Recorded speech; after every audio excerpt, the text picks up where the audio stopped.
Good evening, everybody.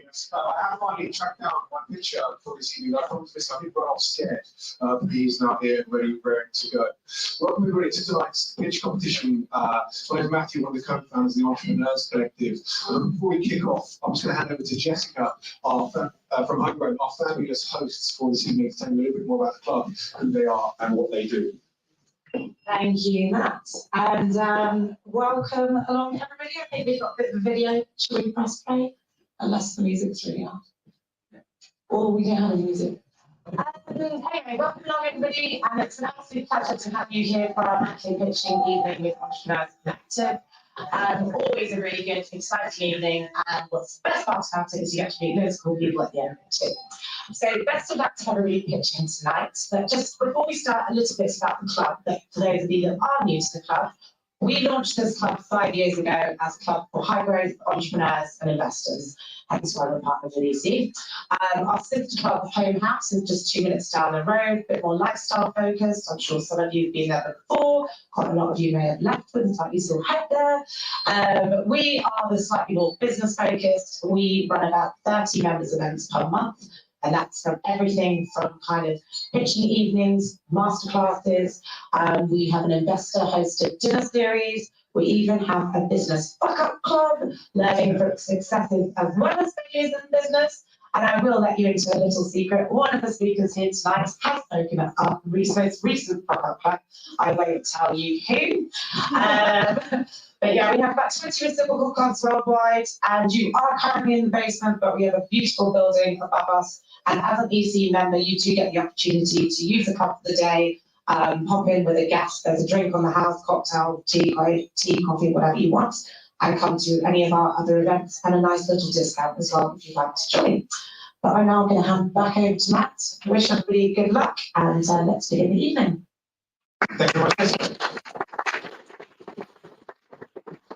So I'm glad to hear that one of our founders has already spoken to the business fuck up club. I hope they come back next week with this as their fuck up in the next club. So yes, as I introduced myself earlier, my name is Matthew. I'm one of the co-founders of the Entrepreneurs Collective.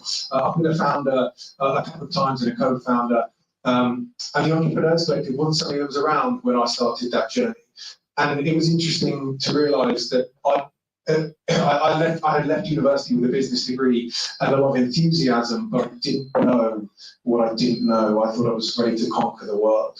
And it was only really through sort of networking events and speaking to other people that my eyes became opened to the power of community. And that's what we're all about, the Entrepreneurs Collective. So as just mentioned, to connect with each other, take the opportunity to do the LinkedIn thing and take those conversations further later. Because you might be on your startup journey. There's somebody in this room who's solved the problem that you're facing right now, or has the answer to the question that's bothering you, sat right next to you. So unlock the power of all these, sort of intelligent, creative minds that you have around you. Enough about me and the Entrepreneurs Collective, though. We're here for our pitch competition. So I'd like to introduce our judging panel for this evening. First up, we have Engin from 21 by 21. We call it an angel syndicate. He calls it an angel cartel. So I'm interested to hear the difference and what he's looking for in a founder. Can you hear me? Yeah. Good. So angel syndicates, people don't know each other. Angel cartels, members take bullets for each other. That's the main difference. We haven't seen many things yet, so hopefully we'll dodge those. But 21 friends I've known for more than 21 years. Like most good ideas, it came to me in the shower back in August last year. So since September, we've closed 10 investments, 10 investments in the past 9 months. 21 friends scattered in 13 cities in 12 countries around the world, starting out in Buenos Aires, Mexico City, New York, Istanbul, London, Amsterdam, Berlin, Istanbul, Dubai, Jakarta, Tokyo, and Seoul. We do obviously bring a bit of a global touch to things. We have a fairly global network. We love founders who are looking to go beyond where they are. We invest our own capital, like most angel groups do. Not just our own capital, also blood, sweat, and tears. We try to take some of yours away and share it, at least in the pain. The 10 companies that we've invested in, I think 5 of them have actually been in the UK. The other thing that you might like about us is we don't really care about EIS, SEIS, so you can use that for other investors. We don't touch that. We've had Sari and Hyper, for example, 2 of our companies here. One's a student rental platform, and that's Hyper. Sari is a South Asian classical music app. 3LC, our biggest investment to date, that's a Texas/Norwegian company. I will stop their tickets of around 25K to 200K. Everyone makes their own decisions. We've had deals where 3 of us have come in, and we've had deals where 21 of us have come in. That's 3LC. I'll stop there. We're looking essentially, well, I have a problem stopping. So essentially, the founders we're looking for, we know the deck is not going to represent what the company is in 5 to 10 years. So we're looking for teams that are actually able to pivot over the next 5 to 10 years to somewhat of an interesting outcome. And I will actually stop. Thank you very much. Next up, we have Cedric from Shore Valley Ventures. You've been with us a few times. You're one of the most active sort of early stage investors across the UK and Ireland. I'll let you introduce yourself and Shore Valley. Perfect. So I'm Cedric. Everyone can hear me, I hope. I'm an analyst at Shore Valley, and I think the best way to describe our fund is, a seed stage, early stage VC fund. We do operate kind of between pre-seed and Series A, but seed is our sweet spot. And I guess the main theme for us is that we're founder-led fund. So our entire partnership, our ex-founders, our founding partners actually started to solve their business together. One of those partners, Brian, kind of like to describe the partnership as the A-team, the startup A-team. He's slightly older than I am, so I think that's a slightly outdated reference. I think I describe them more as the startup Avengers. I think that's more time appropriate. And I guess really our value proposition, of course, apart from the capital we invest, is that we understand the founder journey, get down in the trenches, and get down to this. We have our in-house CTO John. We have a CMO as well, who really understands the marketing needed to really scale companies after their investment. Also Brian, the aforementioned partner, who's an expert in corporate finance, and then Barry, our managing partner. He has run one of the largest research groups in Ireland, the Walton Group as well. So he really understands how to take deep tech and productize it. And that's really what we want to invest in, kind of deep tech AI, especially AI enterprise software.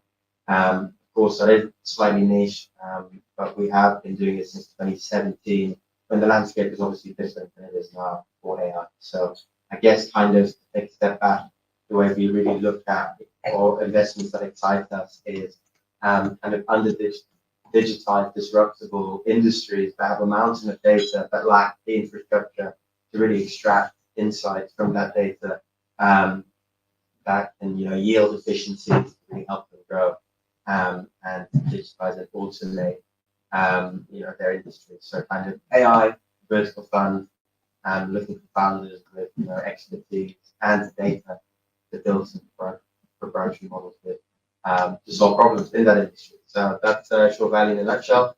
Ticket size £750,000 to about 1.5 million.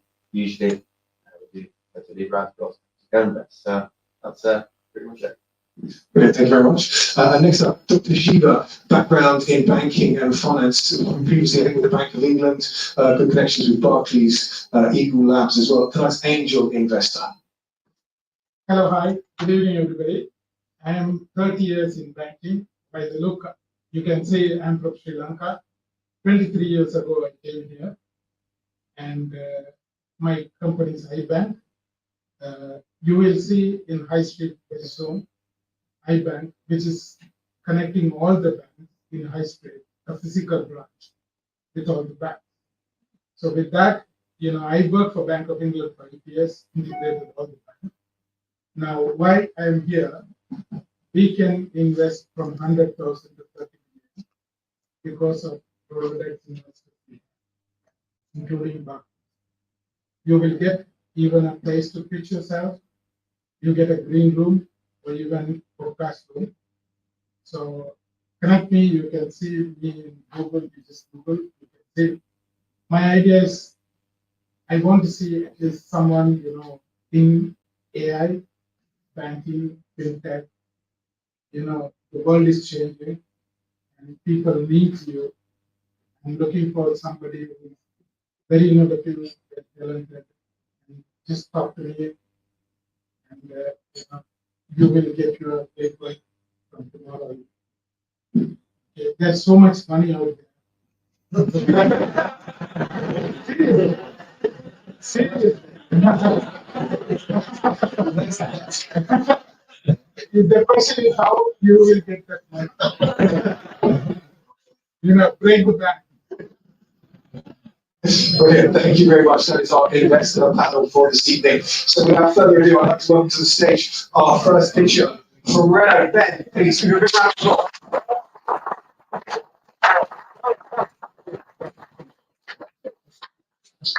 Do I get a clicker? Oh, I've walked off stage with it. Not that.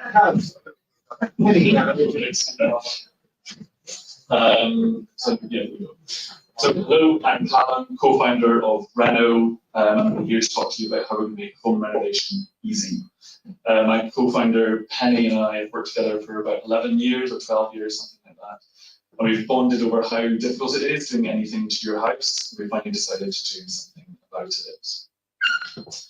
Of the homeowner occupied homes in the UK, about half of us do some kind of renovation project every year, of above and beyond just repainting a wall or something, so something like a new bathroom, kitchen, some understayers storage. We're using about 1 million independent self-employed trades to do the work, and depending on the paper you read or the website, we're spending somewhere between 30 and 40 billion a year on home improvement. All that said, and I'm not going to read out all the words at the bottom, it's a pretty horrific experience for everybody involved, and I think anybody in the room, I can see some notes, anything you've done recently is probably quite painful. For homeowners who spend thousands over budget, I think 1 in 10 couples split up after a home renovation project. It's pretty dramatic. For trades, they're underestimating their projects. They're spending a lot of time on rework, and they're also having their profits eaten into. It's all this mess of disagreements and miscommunication, and it's all just really painful. So we're going to make renovation digital. For homeowners, this means helping them get it right for the first time, saving the time, the money, the stress, and reducing waste. So thinking about water waste, energy waste, as well as raw materials. And for trades, it's about minimizing that rework time, getting that down to zero as much as possible. It's also about maximizing their profits and happy customers, leaving them awesome reviews. We've launched a proof of concept, doing the kind of initial sliver of the journey from plan to quote. It's on a freemium model, so homeowners and trades have a subscription. I dropped in a video here just to show you a little bit of what it looks like to use. So users talk about this being easier to use and more flexible than any other tool that they've come across from retailers, for example.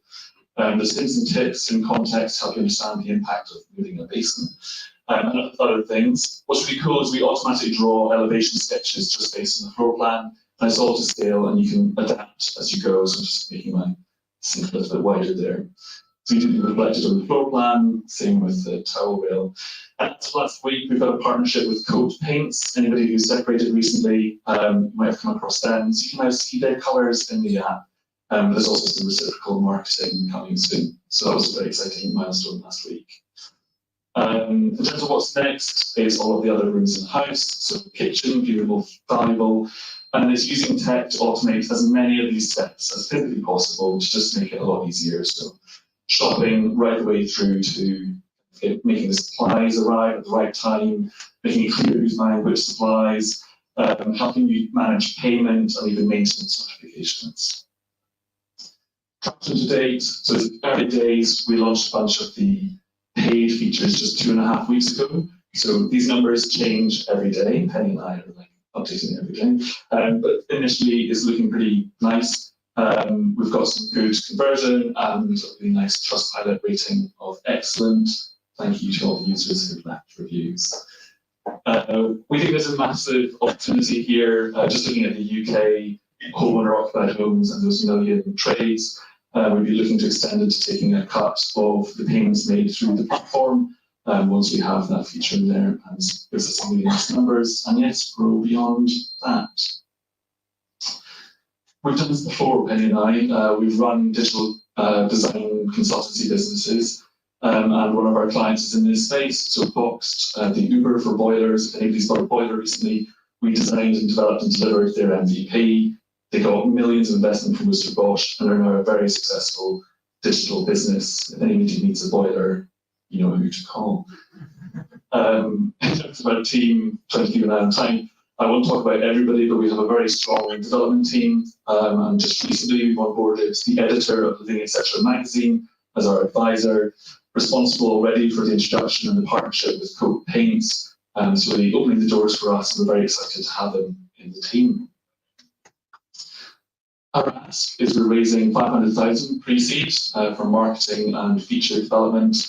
We've already raised 205, we're SEIS eligible, and we think we're in a great position to now scale and take on the right people to help us reach our dreams. There's 10 seconds to spare. We are also a diverse female-led team, Penny's there. Thank you very much.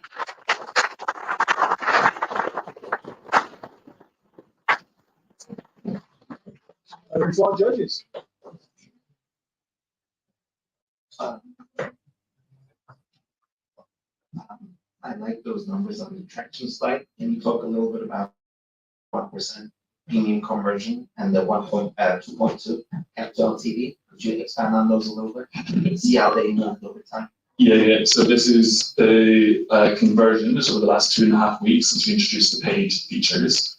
So it's hovered around that 10% mark, which has been really nice. The LTV is estimated, so people spend about 10 months planning a new bathroom, for example, and it takes you a couple of months to actually get the job done. So for the customer, like the homeowner, we're estimating 12 months. For trades, a little bit longer. Sure. Yeah, really nice pitch. Really enjoyed that. Just in terms of kind of onboarding both sides of the marketplace, so the consumers and the businesses, it'd be great if you could expand on that a little bit. Also, you know, in context of the 500K, you know, how much would be split across onboarding each side of the marketplace, right? So, and correct me if I'm wrong, but I understand that maybe, you know, if, you know, for your app, you go to someone who supplies sinks or something like that. If you want to onboard maybe a couple of people that onboard sink, they can average like a price for consumers to also choose between what sink they might put in their new bathroom or something like that. Is that how it works, roughly? So right now we don't have any partnerships with like a sink company, but yeah, we could do the same as we've done with the paints. Right, exactly. Yeah, right now the flexibility is nice for people because all the retailer tools, as much as they might give you a 3D view, you're limited to the products that they sell. So you never end up with something that actually resembles your bathroom or kitchen. So it's not actually useful to do the briefing. On homeowner acquisition and trades, we believe that the homeowners will be the kind of driving force to get the trades on board. The kind of trades are notoriously difficult to actually adopt this technology. I think there is a generational thing happening where new people come into being a trade, and that will change. But yeah, our model right now is we focus on the homeowner. They're sharing a link to their brief with the trades, and then the trades on board by providing a quote based on what they've started. So our marketing spend would be prioritizing the homeowners rather than, yes. So the homeowners are really the first one to kind of kickstart that flywheel effect, and then bringing on trades, and then bring on more homeowners. Exactly. Yeah. In that sense, okay. That's excellent. Thank you. Cool, thank you. Becoming like a dragon's den. But like I say, I really like this. And have you tried any council? Council home. Council homes. Yeah, I think this would be a good one. We'll start. Nice. Sounds great. So, yeah. Okay, quite ready from the judge we had 2 minutes ago. Any questions from the audience? And David. Yeah, I was just you talked a lot at the beginning about disagreements. Yeah. I did a massive project. I took from a Jason here. But just you didn't really sort of then talk about how you're addressing that dispute. Yeah. So there's a lot of trades don't seem to naturally want to impart their knowledge to their customers to help them make decisions on their project. So typical examples are you don't know the impact of getting a wall-hung toilet, but you've seen it on Pinterest and you decided that's what you want. It's only once the person's in your home during the project that you realise how much extra work that is, and they tell you you need to order a frame to hold the toilet behind the wall and all that sort of stuff. So we're kind of systemizing the knowledge that the trades already have in order to make sure that there's always going to be unknown costs that come up with a home renovation project. But it's like the most frustrating ones are the ones that could have easily been avoided. You're like, well, you would have known when I said wall-hung toilet, you'd have realised we need to check what the walls are like in order to support the frame and tell me I need to order the frame rather than panic buy something on Amazon. So it's about systemizing that knowledge with detailed. Right now we've got detailed Q&As in there. We've got the hints and tips popping up. But we want to kind of automate as much of that as possible so that you're kind of as equipped as you can be to have the most successful, fun, enjoyable renovation. Quick, last 20 seconds, knee-jerk reaction. Yeah. 500K VC, who would you ideally like to raise it from? How many parties and what kind of parties? Great question. Something with past experience would I think be really valuable to us. Possibly, if you think about our recent getting preparation over from the business homeowner side of things, living at Central Magazine, trade experience would also be really useful. So I suppose it's trade experience in SaaS is what we're looking for. Brilliant. That's 5 minutes. Thank you very much.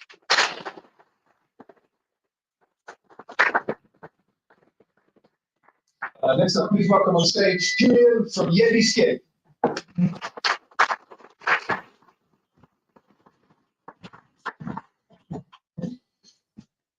Hi everyone. I'm Julian. I am a 6 foot tall, masculine man with more beard on my face than skin on my face. And I'm here today to talk to you about how we're going to disrupt women's skincare. So let's see how we go.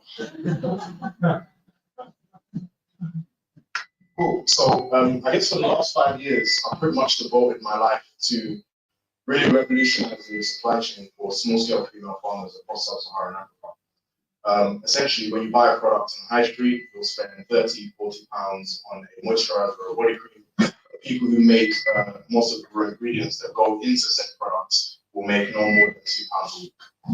What we're doing effectively is taking Africa's most powerful and nutrient-dense superfoods, so ingredients like shea butter, baobab, and moringa, and merging them with science and active ingredients. We operate a large and growing market. It's a very interesting market at the moment. So global personal care and beauty is worth over $1 trillion.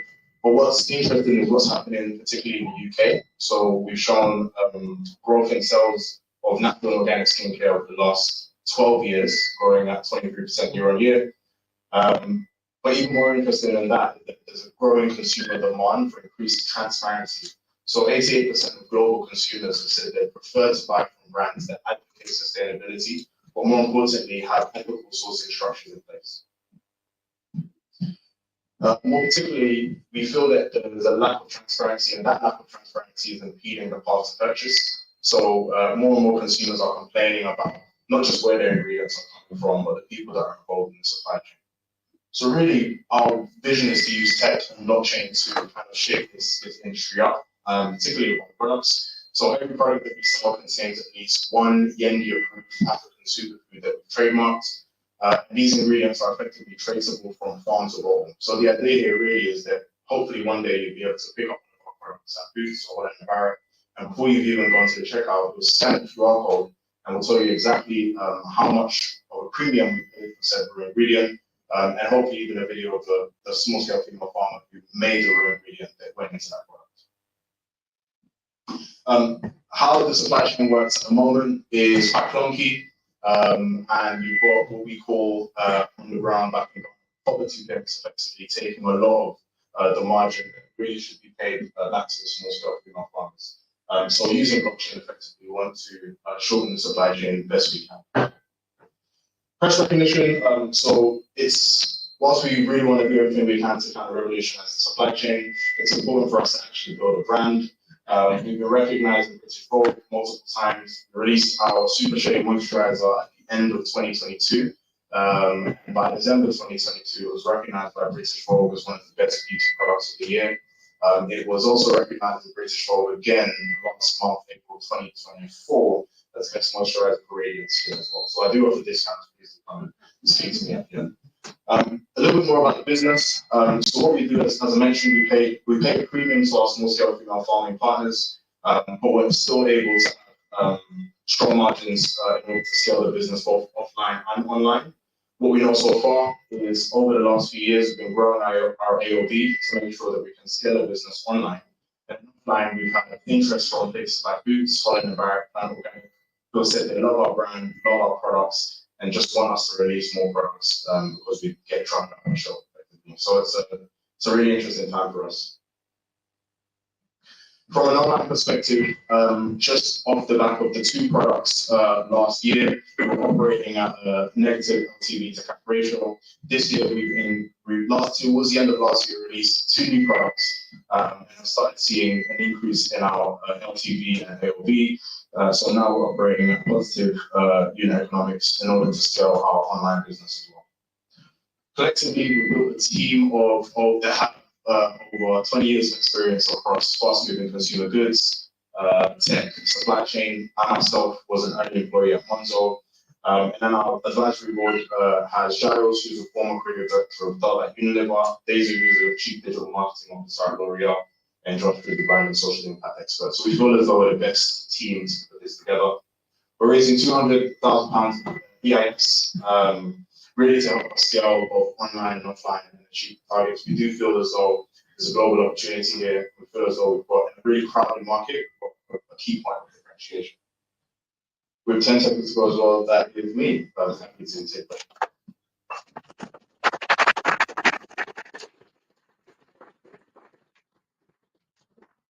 Please, over to our judge's question.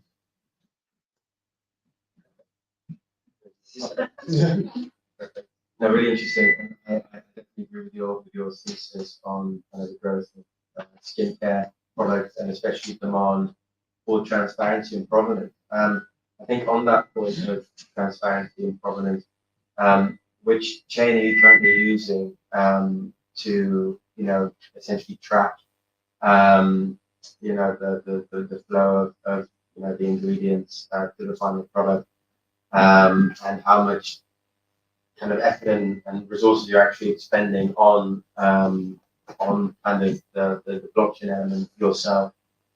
Good question. So we're testing on a very early stage. We're testing on Ethereum. And the idea is that as we scale into retail, we'll be able to actually test out what that could look like from an end user perspective.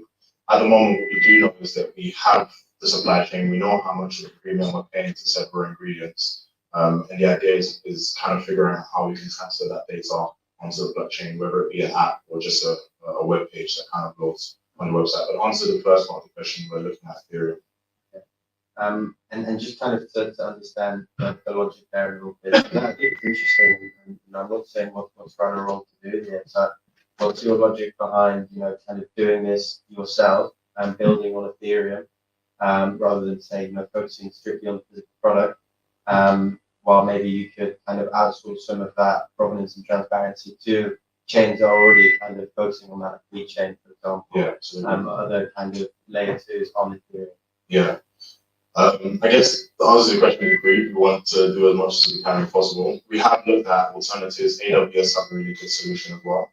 I think where we kind of lack expertise, the idea is to kind of partner with people and organizations who can kind of streamline the process for us best way possible as well. Excellent. Thank you. I really like the 200K you're looking to raise. How much have you raised sort of previously, and why are you, to put it bluntly, only raising 200K? If what you need is bigger product diversity. Are you looking to raise 200 now, another 500 in 6 months? What's the idea behind 400? Good question. So today we've raised all of our savings, 250K. And that has got us to the point where we finally, after a long, hard slog, have 4 unique products. I guess for us, what's interesting and also difficult as well is that anyone can kind of go to a manufacturer and say, I want a skincare brand with products that do X, Y, and Z. But to actually source said raw ingredients from a specific supplier, import those ingredients, and then get them to a manufacturer takes a lot more time and money. So the staggered approach really is, we feel as though phase 1 was launch the brand, get people to understand what it is that we're doing. Phase 2 really is around kind of scale, like launching into places like Holland & Barrett and Boots, and really ensuring that our direct-to-consumer offering makes sense. And then from a direct-to-consumer offering, the thinking actually that 500K ask would be a lot easier because we'll be able to come to you and say, our unit economics make sense. Holland & Barrett wants to scale from 30 stores to 300 stores, and now we need 1 million. Yeah, I'm not here to question. I'm here to make connection. I know one of my friends is called Robbie Bell. You can Google, is CFO for Holland and Barrett. And Michelle Kearns, Michelle Kearns is the MD for Boots. I will introduce those two people and see how it goes. If Robbie Bell's the CFO of Holland and Barrett would be interested in the product, or Michelle Kearns, she is the MD for Island Foods. I'll give you the number. Dr. Local. I know how this will be. Catherine. Thank you. Investments of knowledge just as valuable as cash. So brilliant. With only 20 seconds to go, has anyone a super quick question for the audience this weekend? No? Where can I buy it? Oh, there we go. Good question. So brand so it's just yandyskin.com. Up until the end of last year, we were on Sephora.co.uk. They changed their strategy to only putting brands that they have in store on their website. So it's not marketplace on. So right, yandyskin.com. Brilliant. That's 5 minutes. Thank you very much.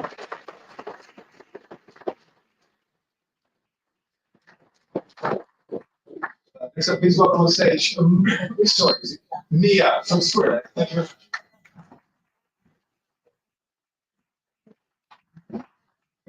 Don't stop. Everybody else has done it with 10 seconds to go.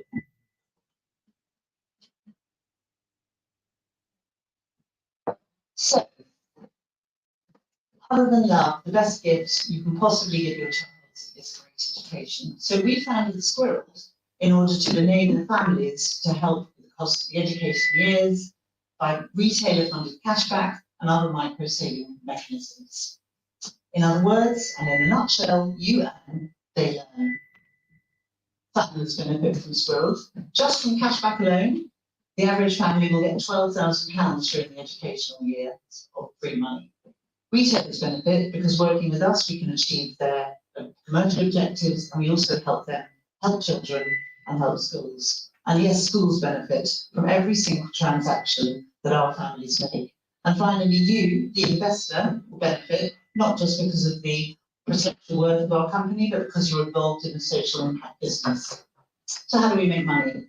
First of all, our customers browse and we earn per ad view. They spend. Members spend £100, that triggers 5% cashback from the retailer. £1.50 goes to squirrels. The member's school gets £1 and the member receives £2.50, which goes onto a platform managed by BlackRock, where it continues to grow. And we receive a small percentage from the AUM, but the greater part of our income comes from retail commission. Why do families need this cashback? They don't know what's going on with the cost of living and education cuts. But families are struggling even with the basics, let alone things that are called extras, but I think are essential, such as school trips, which are down 50% year on year, and that is going down. Let me introduce you to Milo, and his parents will so be. Milo's about to start school. They've just been on their first holiday they could do without getting fined by the school, the last holiday, and they earned £75 cashback from bookings.com from doing so, and £30 goes to their school. On an average month, they will get £30 cashback and £12 will go to their school. Milo has 4 grandparents, and I'm very proud to be one of them.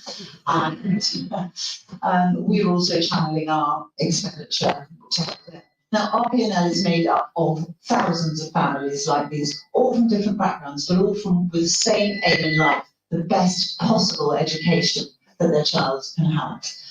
To do that, we need great retailers. We already have 50 amazing retailers signed up. They love our focus, they love our specific targeting, using data and dialogue, and they love the engagement and the action that we can provide. We've already got, we're planning a major back-to-school promotion as part of our MVP launch with Sainsbury's, Tu Clothing and Argos. That will run through our in-house MVP, basic MVP, but it lets our consumers log in, browse, buy, check their cashback, all within the app. Now, using that and the other features that we will have, the average family can create a fund of £36,000 during the school years. Take a squirrel team of 4, take their cashback of £83 per person, add self-funded roundups, self-funded top-ups, and retailer-funded bonuses and rewards, and multiply all that with the magic of compounding, and voila, we have £36,000. And every single year that they've saved this, our school will receive just over £6,000. We have a £25 cost of acquisition with a lifetime value of £1,060. Now, just 7% of our addressable market will, for 1929, deliver, according to our model, which of course is available to see, 138 million of revenue and 68 million of EBITDA, which in an industry with an average multiple of 15 would be very good going. But of course, we've got to start, and we start with our MVP roadmap, which we're doing in 2 phases. The first phase, it will be 150,000. And the second phase, 450,000. This is for technical development, for marketing and team costs. We start with a hyperlocal GTM strategy and we move regionally out from there. Now, we are asking for 600,000 today, but we will only draw down 150,000. We would then draw down the 450 following phase 1 KPI achievements. This is our management team. And we expect the result of it, great management team, with the exception of the dodgy woman on the top left, to achieve them. Richard Campbell, one of our co-founders, was the founder of one of the founders of Nectar and is our CMO. We're asking for 20%, or we're selling 20% of the business, 6.45 million revaluation. And here's a little foretaste of our ads, of our creative ads. Sorry for people again, but what I want to say to you here is please join Stanley Fink and some of our other investors. I become an investment hero. If you become an investment hero, you will help us turn teams teaching. Our contact details are here, but I'd really like to invite my co-founder, Peter, who is my live QR code. And he's here for any questions you may have. Thank you.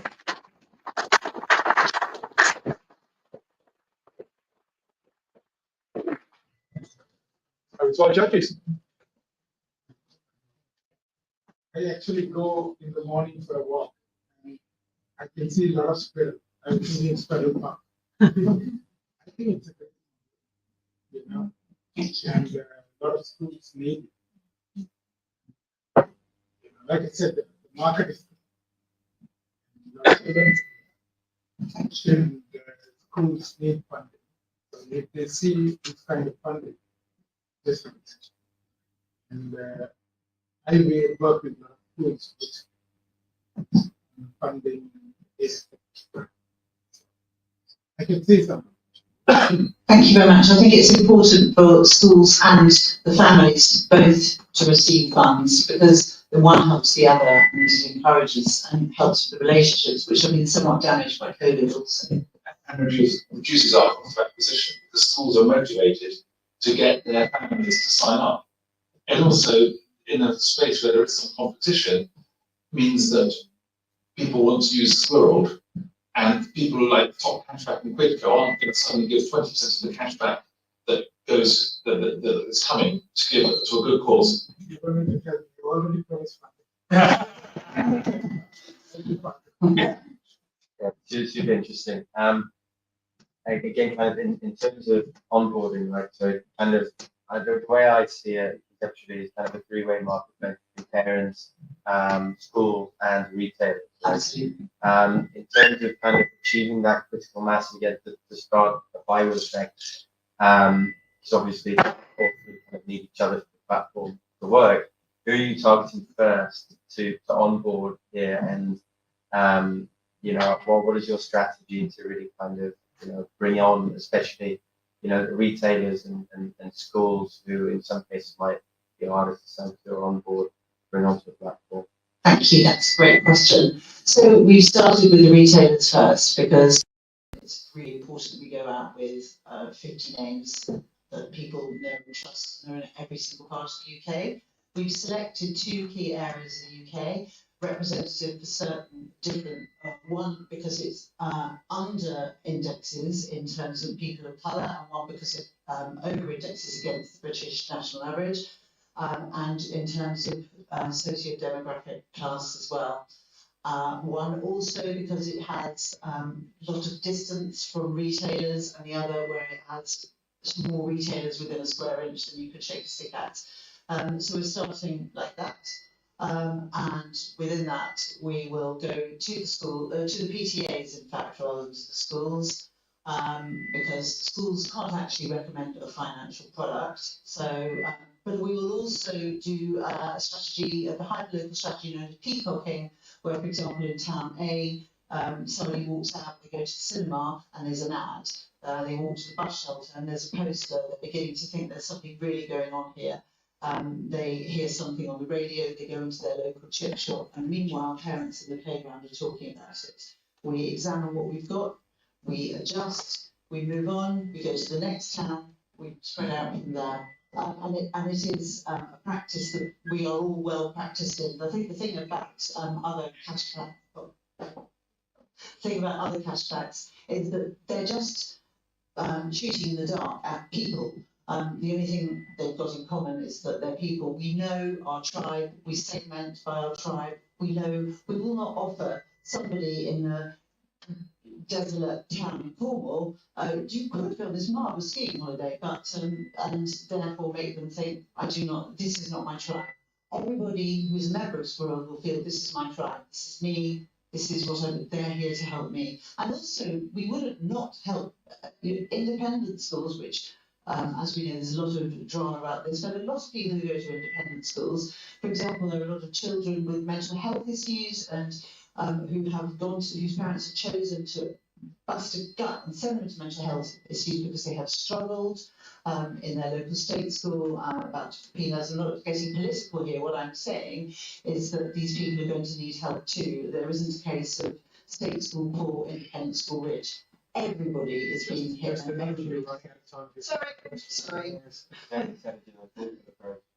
Our test areas are Cornwall and Bedfordshire, and if those work, we then draw down the rest of the See if you can answer this.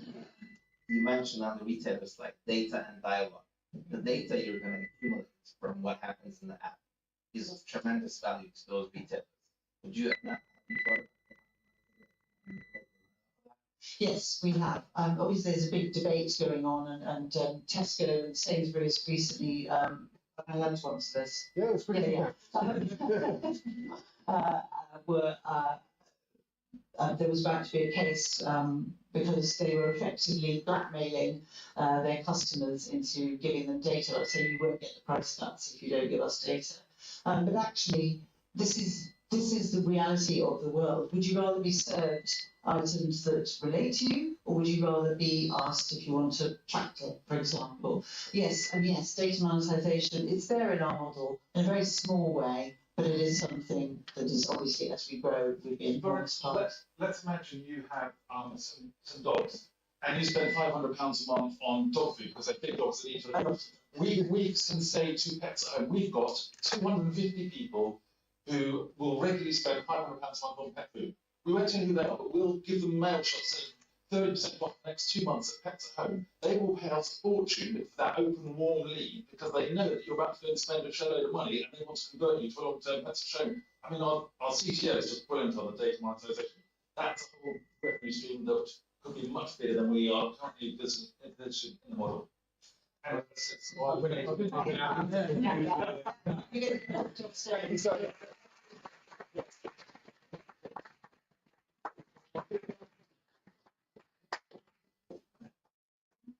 Thank you very much. We now have a very brief, a very brief intermission. If you please use the opportunity to use the bathroom, have a quick drink, and be back for our intermission in 5 minutes. 5 minutes, please.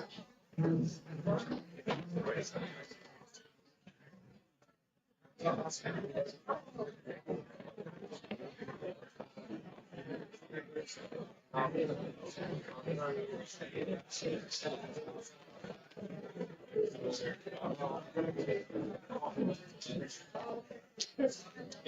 another way too much in detail.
Thank you very much. Okay, we've had three fantastic pictures so far this evening. We have two more to go before we continue.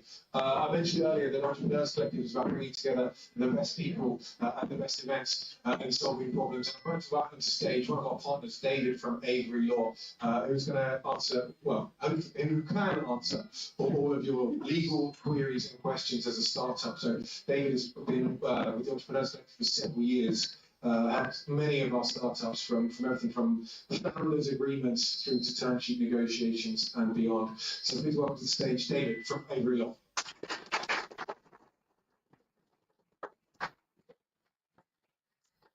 Thank you very much. Just to reiterate what Matthew just said, I'd say the first three pitches have been amazing tonight. And I feel very nervous standing up here to live up to. And hopefully the next two will be just as good, no pressure. I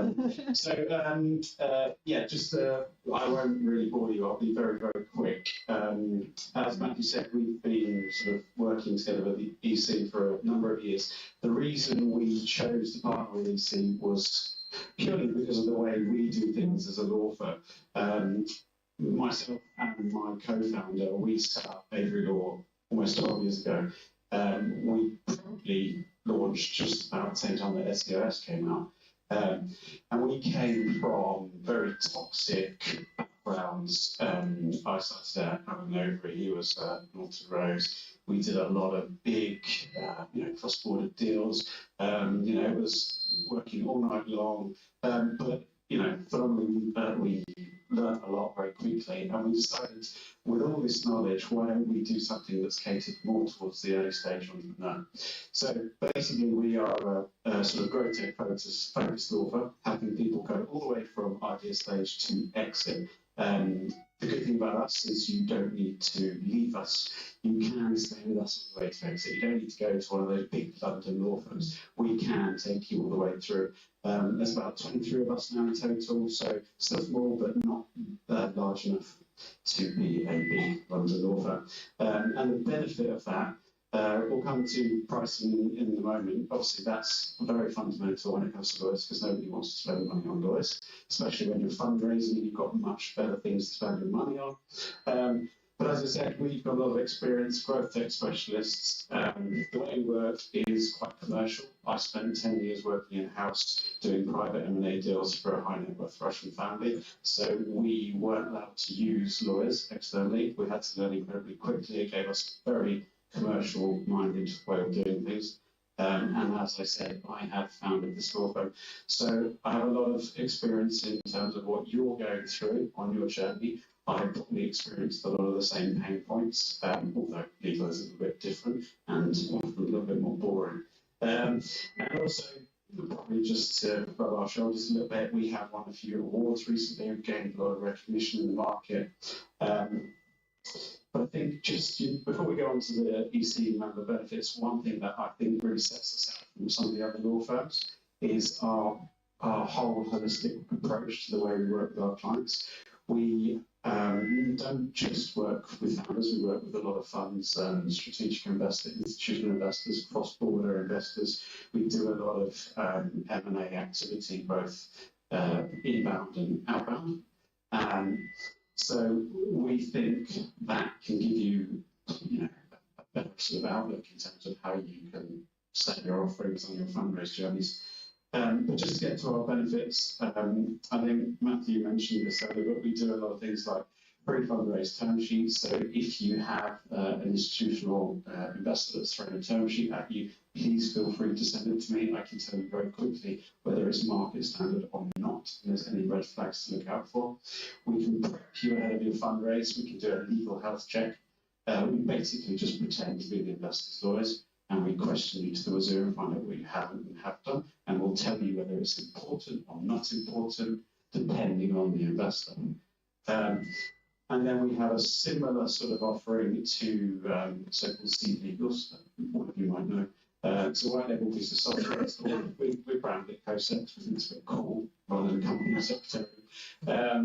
But as an EC member, you'll get 15% off that platform, and also we generally try and discount our fees if you are at a stage, because we appreciate advice fees are quite expensive. So feel free to reach out on that email address, but otherwise feel free to connect to either me or the law firm. Thank you, and I'll leave it at that. Thank you very much.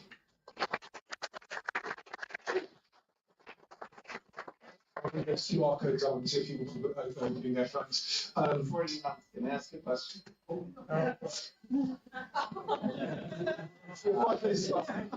It's interesting. I like that. Because if you don't pay for lawyers, and essentially, I always pay good lawyers to cover my ass. The later you start paying good lawyers, you'll need to start paying more. That's what I found. Do you take, I know cash is king, but have you in any situation taken equity for payment? It's a really good question, and a lot of real clients always ask it. Either that or Bitcoin, and obviously I don't say Bitcoin. But one of the issues, and I probably should have said that we are a fully regulated law firm, for not one of these alternative law firms. The problem with taking equity is as soon as I'm a shareholder in the I'm immediately conflicted, which is an awkward situation. So although we do look at things and think, well, maybe I might invest in that personally, sadly, if you're a client, I have to give you a pass. But that's a really good question. Thank you. I was just about to say, I know David popped his hand up there to ask about the divorce rates for Renault. He does not do divorce, only so you can't feed him clients. Yeah. Thank you very much, David. Big round of applause.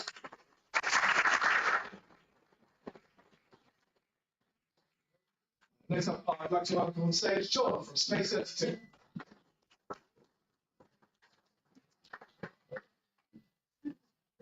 Hi there. Before we start, I've got something to admit. This time last week, I was in this very building, getting inaugurated into the fuck up club, talking about my biggest business failure. Don't hold it against me. I'm here to talk to you about my biggest future business success. So there you go. That's a lovely segue. But thanks everyone for hanging out to dry. I'm really grateful. So I'm here to talk to you about Space 32. We are a tech-enabled B2B marketplace that is cash positive and generates a high gross margin recurring revenue. We're raising £1 million on the EIS scheme, and that money will be used to establish us in London and build the foundations for future growth. We exist to solve a huge global problem that has been caused by the rise of hybrid working. Today, in a global industry where annual spend is over £1 trillion, 77p in every pound spent on office space is wasted. And that is because businesses either have too much space or empty office days or both. That's just the financial implications. On top of that, it's making it incredibly difficult for business leaders to find space that their teams want to come to. And there are huge environmental implications caused by a waste of carbon emission and waste of resources. So we exist to solve that problem. We're a marketplace that is pioneering the concept of office hosting. An office host is a business that is invested in their office as an asset for their people. They love the place that they work from, but because of hybrid working today, they either have too much space or unused days. Now, what we do on our platform is we connect them to businesses looking for part-time or full-time office solutions. And the benefits of an office host are huge. They get to keep the space that they love, and the average office host increases their EBITDA by 33%, and they're being paid to reduce their carbon footprint by 40%. But it's also a brilliant solution for tenants on the demand side. We provide a solution that a number of businesses are looking for.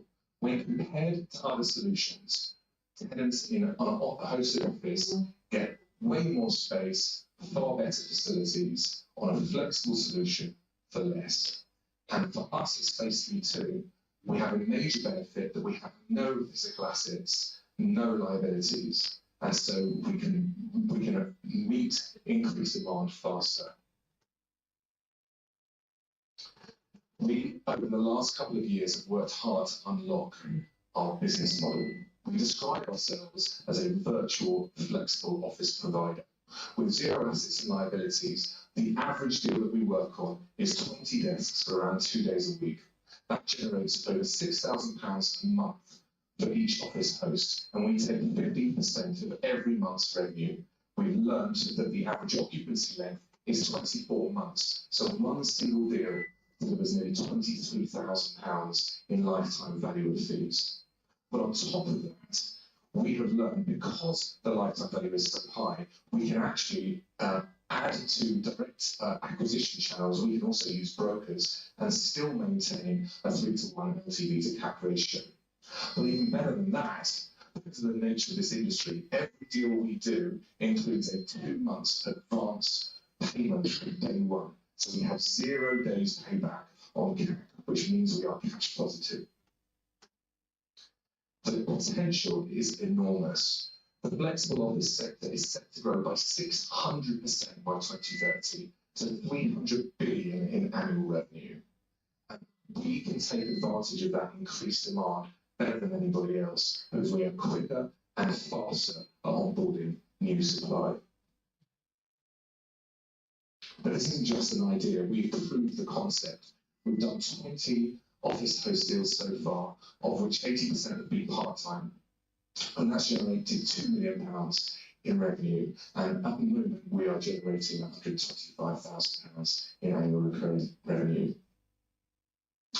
We've put a great team together already. I haven't got enough time to do all about it, but I just want to introduce myself. I'm a mechanical engineer turned recruitment entrepreneur.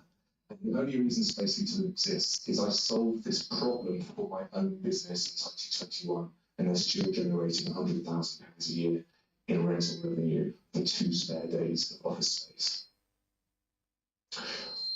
We only started raising a pre-seed on Monday last week, so I'm quite surprised to only be here pitching today.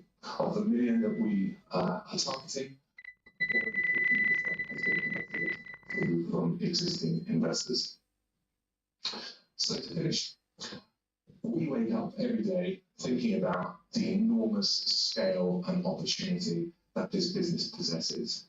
Everything we do, every single day, is with our view of our long-term goal of generating 100 million in annual recurring revenue fees within 8 years. And with the support of the right investors today, we'll make that happen. So before I take questions from you guys, apparently absolutely tiny little pathetic QR code in the bottom left. If you can get it, we'll take you to our brief link page, which will show you our full deck and some further information on our traction and our founding team. Thank you very much.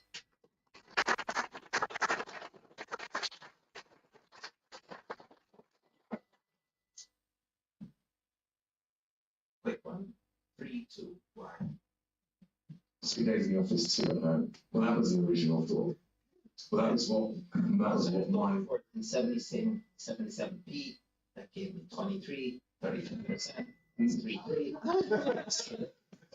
was trying to figure it out the whole thing. You should probably lead with that, just so people know what 3 2 is.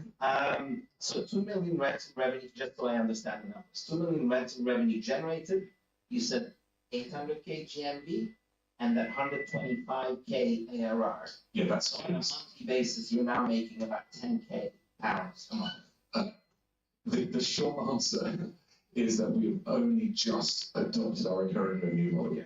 So we've been taking upfront fees. So at the moment, we're actually generating 25 to 30k in Let me ask upfront you this fees. for a moment. How much revenue have you generated until today, since you started the company? About £500,000. And in how long? 24 months or that. Maybe a little short, not really short. And currently, in terms of your ICP and the kind of office space that you're targeting, what does that look like, and what's your current, I guess, market strategy in targeting those specific offices? I'm very excited you asked that because I couldn't fit it onto the deck. So thank you. It's like you've been planted. So there's two sides of our marketplace. Our ideal office hosts are creative marketing agencies because they've been investing in great office space for the last 10 years. Now everybody's caught up. Okay, and we focus on specific locations as well. I'll come back to that in a moment. Our ICP on the demand side is much broader. It's realistically any professional services business from about 5 to 100 employees. And actually, we've done a broad number of deals from a broad number of different industry backgrounds. Our go-to-market strategy is all about hyper-localized focus. So what we've learned is we should work like we are a real flexible office provider, and we think of them in terms of launching a specific location. So at the moment we are hyper-focused on London Bridge specifically, so we can build a localized network. We're building our playbook on how to do that. Once we've delivered that, we'll then run it in Soho, and then once we run it in Soho, we'll go to Farringdon, and then we've got a playbook that can work internationally. A great picture. I really like it. And I actually invest on Viva and also reaches 33,000. I'm one of the gold member. All anywhere. Space 32 is a good idea. Like Airbnb, and my question is, it's 1 million. It's easy to raise.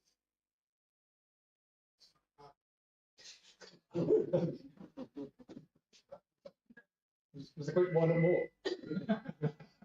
Yeah, well, I'm hoping so. And it's good you mentioned Airbnb because the way we talk about our business is because of the growth in flexible office space over the next 3 years, it's like launching Airbnb, but in a 600% increase in holiday vacationing, because that's how much this industry is growing and how much we can take advantage of it.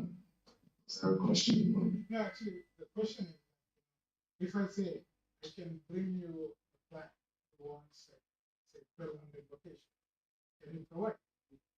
1,200 locations, 1,200 individual offices. It's a little bit early, but no. To be honest with you, I think that would move us away from our business plan.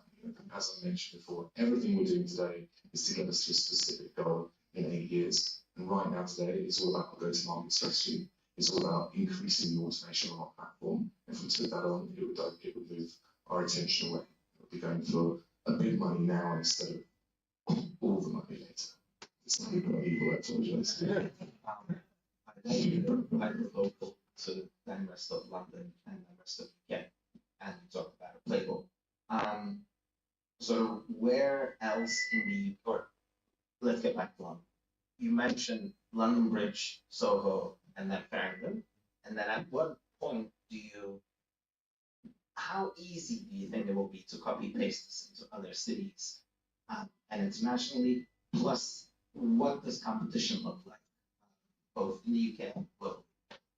Oh, we've got another time of this. So, first of all, let's get the playbook right. Yeah, absolutely number one. Once we've done those 3 locations in London, we believe, aside from learning about ensuring we know understand the local legislation and legals, it should be extremely easy to grow internationally. But that's also because we're cash generative.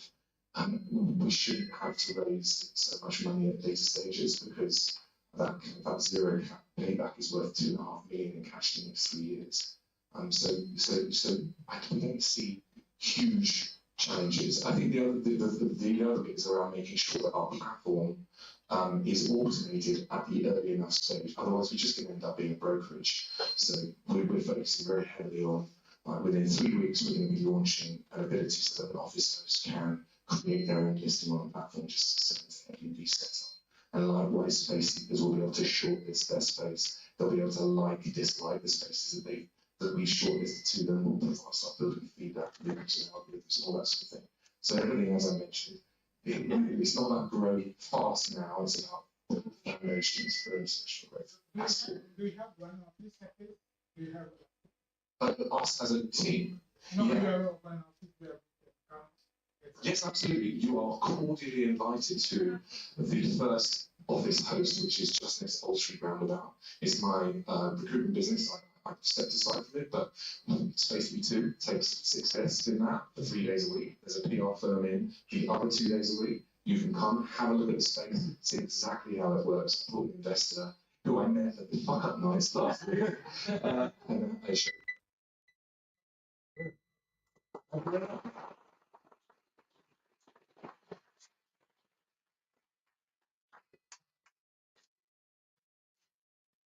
Listen, please welcome Gabrielle from Super Scout.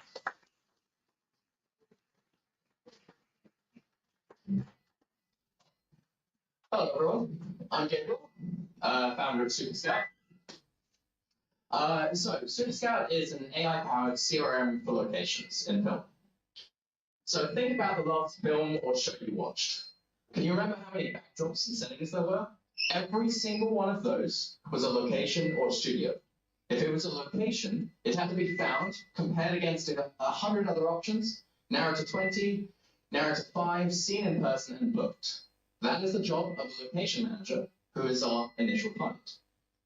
So there's no consistent number of locations in content. Mission Impossible had about 60 across 6 countries. Breaking Bad had 270 in one city, Doctor Who 1,000 over the 60 years, and some movies just have 1. But I've spoken to over 300 location managers in the last 6 months. They consistently agree that the tech behind their processes is completely broken. So, for an example, one of our early supporters is Tom. He's a location manager in the UK. He's helped work on the films with Secret Garden, Night Manager, and a bunch of other shows that you've probably seen.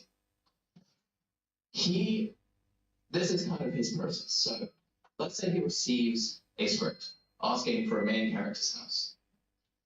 He looks through his own database first. Then he asks his colleagues and friends for options. Then he looks online. He finds about 100 options. One of them has a pink bedroom. It's not relevant for this, but it's very eye-catching. He finds some that work, some that don't. He adds all of them to his own database so that he can try and find those again in the future. And then his director asks him to transfer them in a pretty way via something called SmugMug. So he takes the 20 best ones, uploads them to SmugMug, sends that to the director. Director then replies and gives notes in email and WhatsApp. And then the process continues. He goes through, books to the last place, and then he moves on to the next project and the next project, and it's back to back. He never has time to manage his data. Then, 6 months later, he's asked for a pink bedroom, and he's like, oh, I saw a pink bedroom. Where was that? And he spends hours and hours crawling through his Dropbox, looking at folders and scrolling through hundreds of photos, trying to find a pink bedroom. This is legitimately how they do it right now, all around the world. And this is not an uncommon story. I've heard this story from location managers around the world. And just the tech, this tech, Dropbox, SmugMug, nothing is built for this industry. And then they waste hours, hundreds of hours every year, and enormous amounts of money with this tech. So we're building something better, which is Super Scout. AI-powered CRM for locations. It includes an app that will allow people to take photos as they're scouting, as they're finding new places, and voice notes all in one app, which will automatically be keyworded by a system, transcribed, summarized, and organized straight into their backend. Then, when they get home, they don't have to worry about any admin of organizing files because it's all done by our system. Then the system on our site looks like the interface of Airbnb. Map on the right, listings on the left. They can type in pink bedroom. Every pink bedroom they've ever found shows up instantly. And then they can zoom in on the map on, let's say, Manchester, and they're looking at just pink bedrooms in Manchester. It's that simple. And then finally, the sharing system. It's not dissimilar to DocSend for the people who use that. They collect a selection of options, They click generate link, they send that however they want, and then the recipient can upvote, downvote, and add comments. It's all very simple, straightforward, and saves them hundreds of hours every year. So, how did I get into this? First of all, I have degrees in film and computer programming, so I know the industry, I know the tech, kind of combine those. But also, for the last 5 years, I've been building another company, which is called 2Feet, which is Airbnb for locations. And from talking to customers of that, I found out that people cared more about organizing their own database than finding new ones online. We invented this idea in December, built an MVP in January, showcased it at the Berlin Film Festival in February, and we had paying customers by March. Some early customers include the leading film school in the UK called NFTS, as well as people working on the next Guy Ritchie project and the next Bridgerton. So I'll keep going, but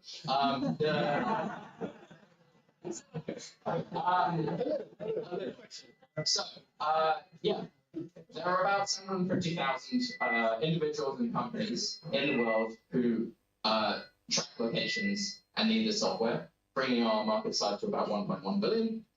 And we charge a monthly subscription. It's pure SaaS, and that scales based on data usage, AI usage, and users.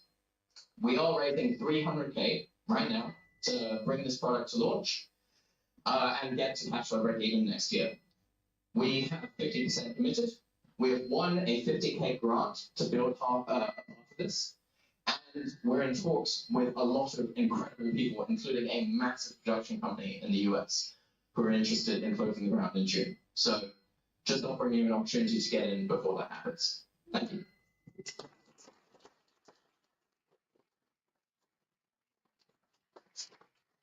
I have a question on the AI side. So it kind of sounded like, some maybe semantic search, being able to search for locations.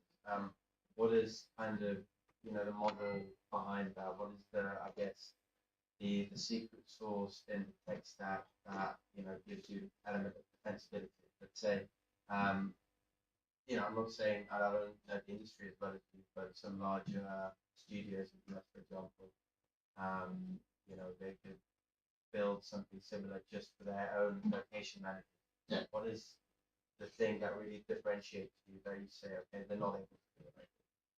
So, as we're early stage, tech defensibility is tricky. We are using an AI API. That's how we built it in a month.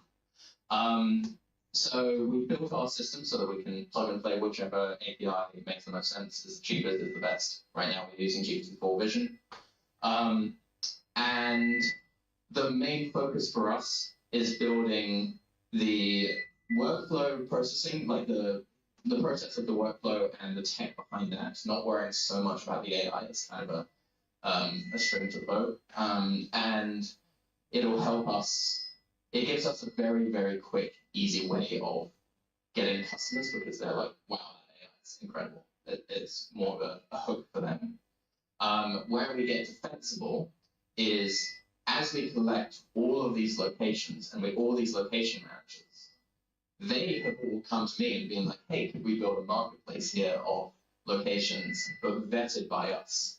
So a high-end film and TV exclusive marketplace, and that's where defensibility will come in really nicely. Interesting. And just follow-on question as well. Obviously, I think the location managers are the intended user of the final product. But who are you talking to actually sell the product to? And again, talking mainly about larger customers and production houses. Yeah. What do the sales cycles look like for them? Right, quite easy. There's nothing quite like this for them. So I'm literally cold outreaching on LinkedIn, and I've had a 35% conversion on that. I've managed to connect with people who worked on Fast and Furious, Star Wars, Mission Impossible, just from cold outreach on LinkedIn. And they've been thrilled by the idea. So that's individual location managers. The other side is this can be used by production companies, location agencies, location film offices, and film commissions. And those are the larger ticket. But in order to get into those, we need to make tech that really works, that makes the individual happy. So kind of we're focusing on the pitching, the managers now. Location managers, they love having, the ones that I know, they love having access to unique locations. Yeah. The more they share on here, or the more that's on here, are they gonna be shooting themselves in the foot by? It's private. It's private right now. So this is pure software for them. The mention of a marketplace was simply they would be able to choose to opt in occasional ones. So this is their duodecimal system for organizing their. Yes. Yeah. So no sharing. When you mentioned upvote, downvote, wasn't that for location? That's for a director. A director needs to have the input on like 5 locations. That's between a director and a location map. Exactly. Not a cross location map or a cross location map. Yep. Okay, that does make sense. You mentioned pricing based on data and AI usage. Yep. Could you expand on that? Yeah. So right now we're in beta testing mode. So we have a 50% discounted price for anyone who's testing right now. So individual location managers are paying us £10 a month per user. That gives them access to the software, a bit of storage space, and initial credits. The AI usage is not the cheapest. Vision to text is just not the cheapest thing in the world right now. So we have a credit system where they get a bit of credits for their monthly subscription, and if they run out of them, they can top up one-off charges. The company starting price is £100 a month. So I was actually expecting more on this AI pitch. Yeah. A little bit disappointed. I don't know what is this place. Oh. You know, if you can tell me what is this. That is in Battersea Power Station. But Battersea Power Station doesn't have AI. We are building computer brain in India. We are the first country to build computer brain. It's called Spinnaker. In Manchester. Have you heard about it? No. We have done 1 million core as Spinnaker human brain, and I'm speaking to Steve Ferber. Have a look, Google. 1 billion. It's an ad. It's not that. When I see Battersea Power Station is putting AI, it's not AI. This is not computer. We are really building computer brain in UK, in Manchester University, Spinnaker, 1 million core computer data center. I'm not joking. This is really serious. And you just showing a Battersea Power Station and say, yeah. That's the reason for that. But I want you to support me. I can introduce the Steve Ferber, Spinnaker AI brain. You will go places with the proper AI. If you really want AI, you talk AI. Okay. Do you know I think between AI and argument. But that's fine. Thank you very much for our final picture.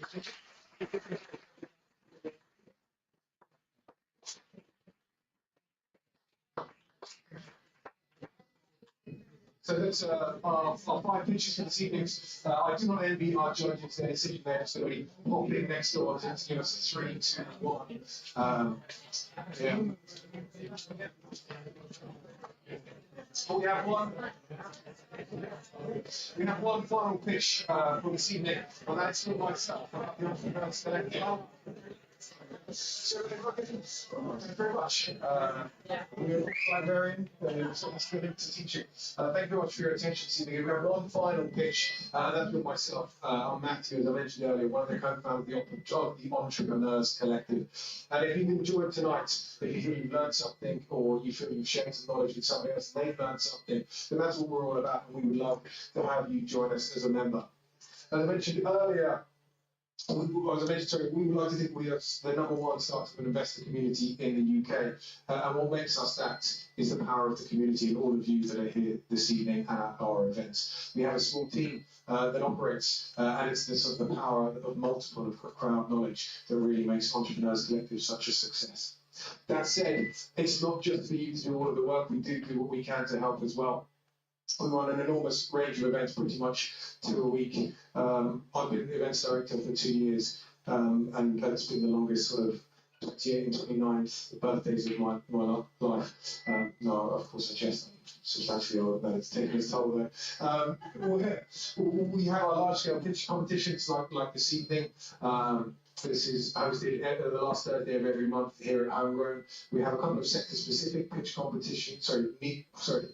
Community-specific pitch competitions. Last week we had our Black African Founder Pitch competition. We have a Female Founder Social next week. That's the prelude to our Female Founder Pitch competition that's coming up in the near future. So if you're one of those two groups that's traditionally very underrepresented in the startup community, I strongly encourage you to apply for those, to join that community. But conversely, those events are always super well attended by those communities, and then we have a much smaller representation at our other agnostic events. So I would like to see those communities cross-pollinating across all three sectors. So please, I'm just imploring you, encouraging you to take as much advantage of what we do here at EC as possible. As well as our pitch competitions, a huge range of workshops coming up. The week after next, we have a world famous world champion public speaking coach coming in to do a workshop for us. I highly encourage you to sign up for that one if you're thinking about pitching. We have our own pitch practice workshop, so all of the pitches you've seen this evening have gone through a coaching process to be up here. It's not as easy as sort of walking off the street. We would like to help and refine our pitches to get the timing. I think everyone was pretty close. I think they were very polished and well rehearsed, and that takes time and effort and practice, and we're here to help and support that. We have a friendly investor giving advice. I think I must have seen a few hundred pitches, but maybe thousands by now, so I'm going to share the knowledge and wisdom that I have there. We have a range of sector-specific events around industry. So coming up, a fintech lunch, an AI lunch, a fintech speed pitch, speed pitching. It's like speed dating, married pitch competitions, and we have speed pitching. So you will pitch as a founder to 2 investors at a time, 14 investors in a row. I like to say no screens, no slides, nowhere to hide. It's just you talking to the investor, telling them your business idea and answering their questions. It's been one of our most successful sort of fundraising activities to date. I think you can see the number down there. Our founders have raised over 800 million in the years that we've been going since 2018, and a lot of that comes through the speed pitching competition that we do. So if you're a fintech or AI, please speak to myself, my colleague Louis, or Lucia, who you've seen around, see if you can get your submissions in there. After that, we have, I think, med and health tech coming up. We just did sustainability, and prior to that, consumer. But they come back around fairly regularly, so just stay in touch. I think that's pretty much all of our events covered. We have a sister company in Alator Capital who does fundraising. So if you're looking to raise 500,000 or more, I think is in the back of the room there. Please speak to Samisha. She can assist you there. They're our sister company in fundraising. They've just closed, I think since the beginning of the year, 3 deals, a couple of million each, in a variety of different sectors. They can assist if you're looking to raise 500 million, sorry, 500 million and beyond. I'm sure they'll be very happy to help with those raises as well. As I said, part of Alator Capital, they can offer deck reviews, strategic advice, access to industry reports like Bauhurst, and several others as well to really help on your fundraising journey. So if you'd like to join us and continue attending our events, please do scan the QR code there. There is a special offer for you for membership that will take you through if you join us this evening, and then you can sign up to our membership, continue to enjoy all of the benefits mentioned. The one that I haven't mentioned today is we have circa 50 discounts and credits from companies like Dropbox, DocuSign, HubSpot, Stripe. So we can save you sort of an enormous amount of cash flow in these early years by offering you discounts and credits from those service providers. And there is a slide missing from my deck, unfortunately, on this occasion. But obviously, if we can't help you, then we have a fantastic range of partners who can. So you've heard from David at Avery Law already. He can help with any of your legal queries. You also see Matt Finch in the back of the room from 7am. He's giving you a wave there. Very happy to help advise on any of your personal finance issues, whether you're setting up your company for succession planning, you're wondering what's best to handle your exit. Well, or you have some sort of personal assets that you'd like to divest from in any other sectors, please reach out to Matt Finch after the winners this evening. I'll mention a couple of others. In terms of office space, we work with a company called Office Freedom. So if you want a flexible office, which you can then sublet 2 days a week, please consider the details on Office Freedom. We have Plain Capital for R&D tax credits and Decisive Edge for marketing. All of these companies will give you a free 30-minute consultation as well. So please reach out to myself, Lucia or Louis for any further connections there. Our judges are back in the room.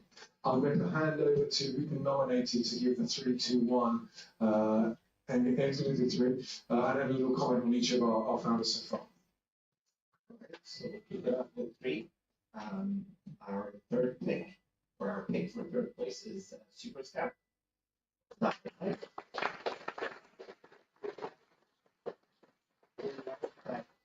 this is super niche. Your users are very specific. You know exactly who they are. You have a good count on who they are, and you've actually been working on a different product for years, and that you're then going to be translating into this. So we like the niche focus. We like the under digitized and the really felt pain points that you're actually solving for these people. So kudos to that.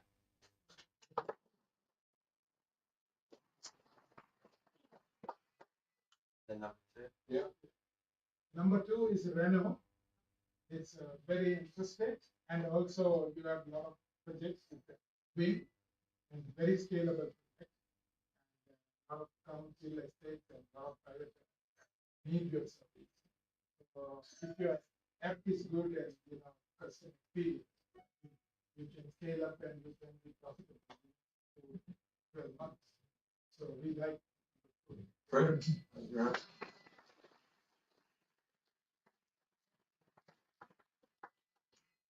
Then the winner, we have chosen unanimously Space Creative.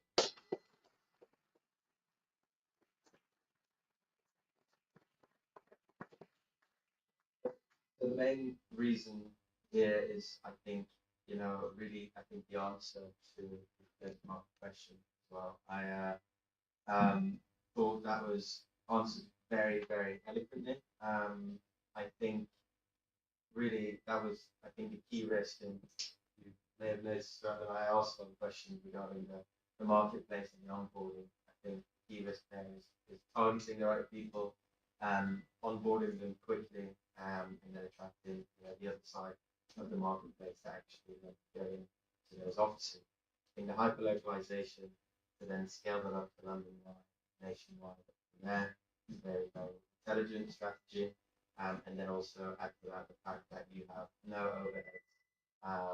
Like we work in a kind of an industry, in a market of growing demand for hybrid office needs, I think makes it a clear number 1 and a winner for us tonight. Good, thank you.